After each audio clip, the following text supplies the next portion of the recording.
1 tahun berikutnya saya menjadi salah satu ketua dengan jumlah anggota terbesar di tanah air kita.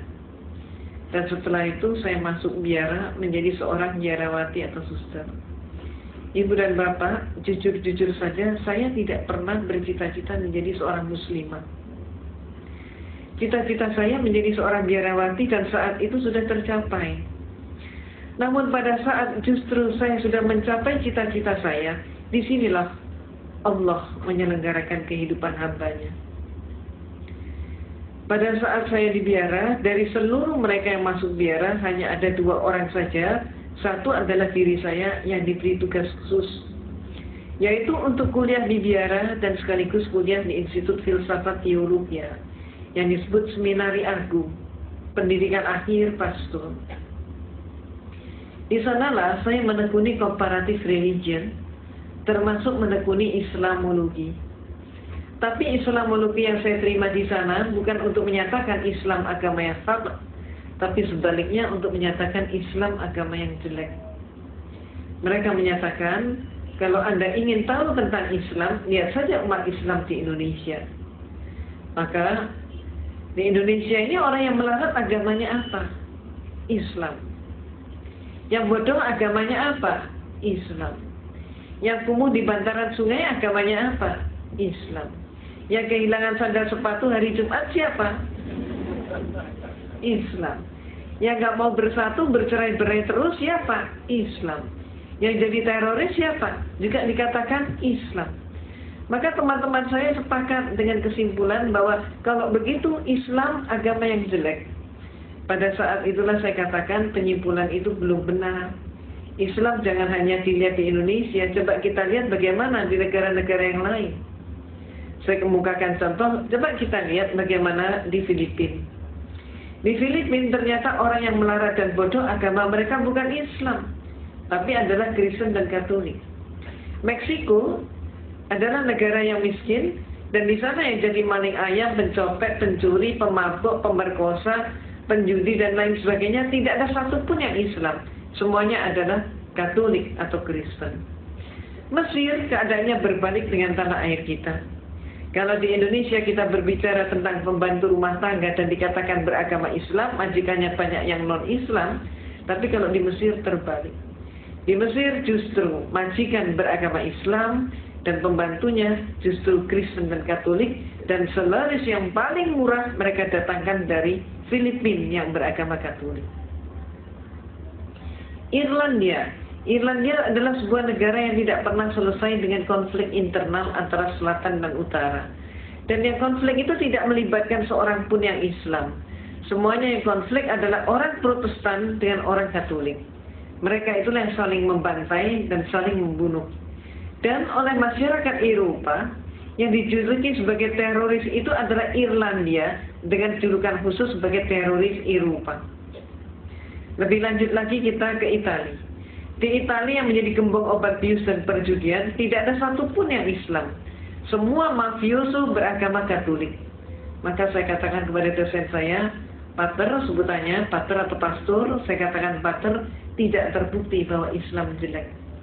Maka saya pun kemudian mengajukan solusi sekaligus usul, minta izin untuk mempelajari Islam dari sumbernya sendiri. Izin diberikan, tapi dengan satu instruksi, mencari kelemahan Islam. Inilah untuk pertama kali saya berkenalan dengan Islam. Pertama kali saya ngaji, saat itu saya masih di biara dengan kapasitas sebagai seorang biarawati.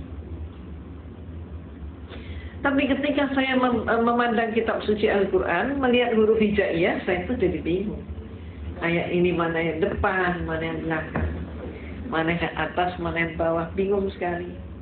Saya amati bentuk hurufnya, lebih bingung lagi. Hurufnya ini kok panjang-panjang, bulat-bulat seperti cendol. Saya nggak mampu. Maka akibatnya, karena keterbatasan waktu, saya putuskan saya harus ngaji dari terjemah. Ketika pertama kali saya memegang terjemah, apa yang terjadi? Keliru juga. Ayat Allah yang saya pelajari itu bukan dari depan ke belakang, tapi kebalik dari belakang ke depan. Dan akibatnya, yang pertama kali saya pelajari adalah surat Al-Ikhlas.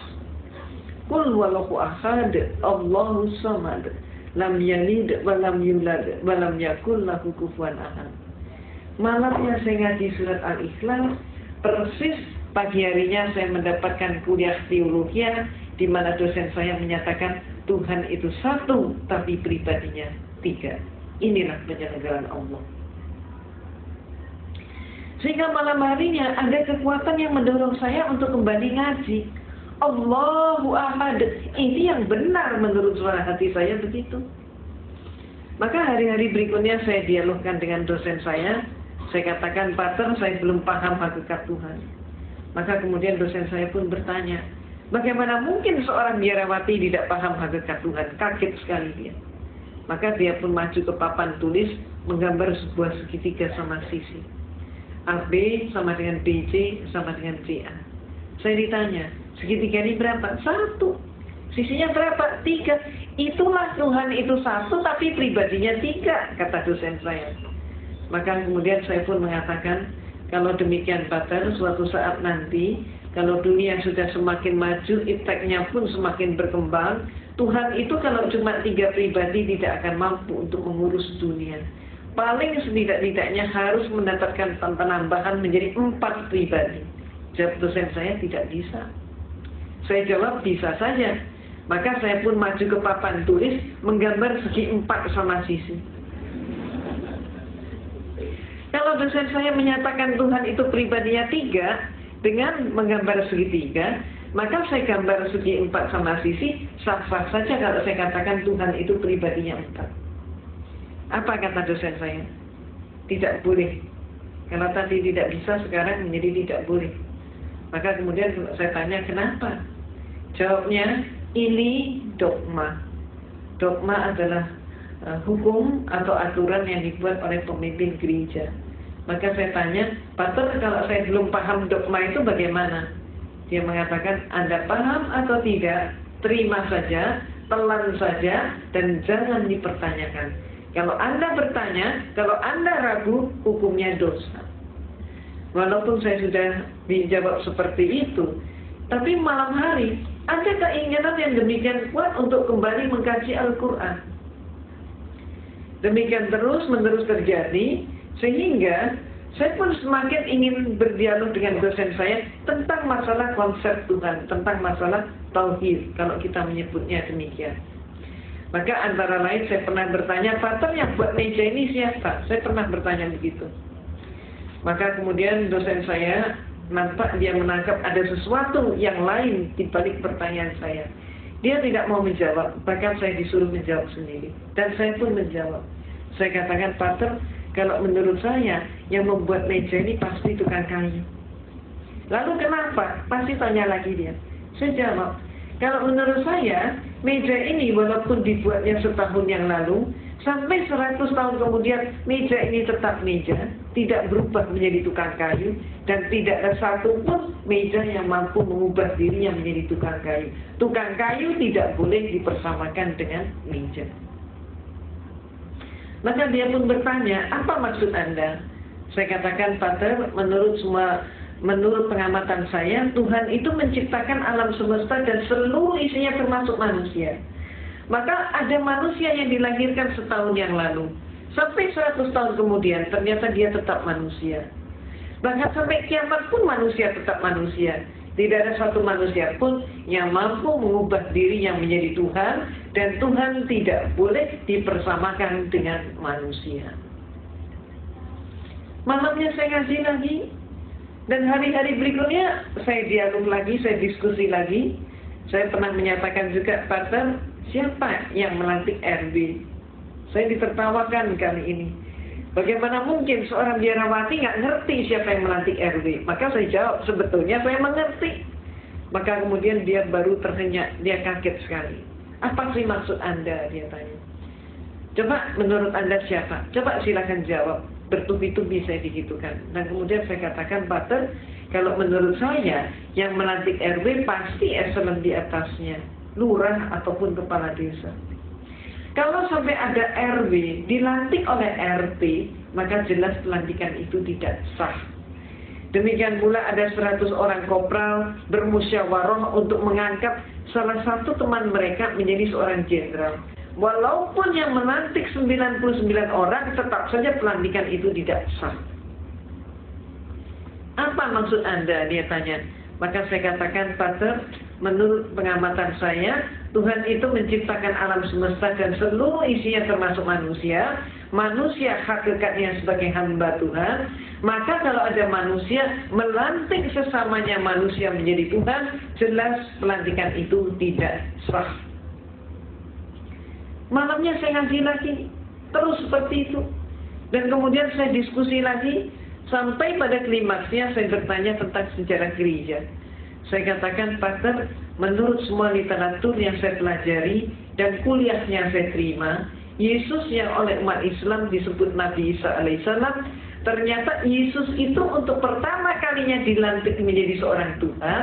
Peristiwa itu baru terjadi pada tahun 325 Masehi. Jadi sebelum tahun 325 Masehi, Yesus belum jadi Tuhan. Yang melantik Yesus jadi Tuhan siapa?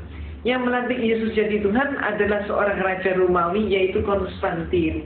Pelantikannya terjadi dalam rangka sebuah konsili. Konsili ini bahasa Latin Romawi, artinya adalah konferensi, atau istilah kita yang lain adalah muktamar. Terjadi di kota Nizea. Maka disebut konsili Nizea tahun 325 Masehi. Ini untuk pertama kalinya Yesus jadi Tuhan. Jadi sebelum itu dia belum jadi Tuhan. Sayangnya, sejarah ini tidak dipahami oleh 98% umat Kristen. Walaupun sejarah ini ada di dalam buku-buku mereka. Cuman dengan sengaja pemimpin-pemimpin gereja menutup sejarah tersebut agar supaya umatnya tetap tidak tahu. Kenapa? Kalau sampai umatnya tahu, umatnya akan terguncang sekali kalau mengetahui Yesus diproses dari manusia menjadi Tuhan. Dan yang melantik adalah seorang manusia. Maaf, keadaan yang terjadi di tanah air kita, Kristennya sendiri juga nggak ngerti konsep ketuhanan Yesus, tidak tahu sejarahnya. Mereka kemudian menyerang kita umat Islam dengan program kristenisasi dan pemurtadan, sedangkan kita umat Islam juga sayangnya nggak tahu sejarah itu. Itu sebabnya apa yang saya informasikan ini termasuk menjadi bekal dakwah kita. Kalau ada serangan, katakanlah yang hak itu hak, yang batil itu batil. Sejarah ini perlu diungkap.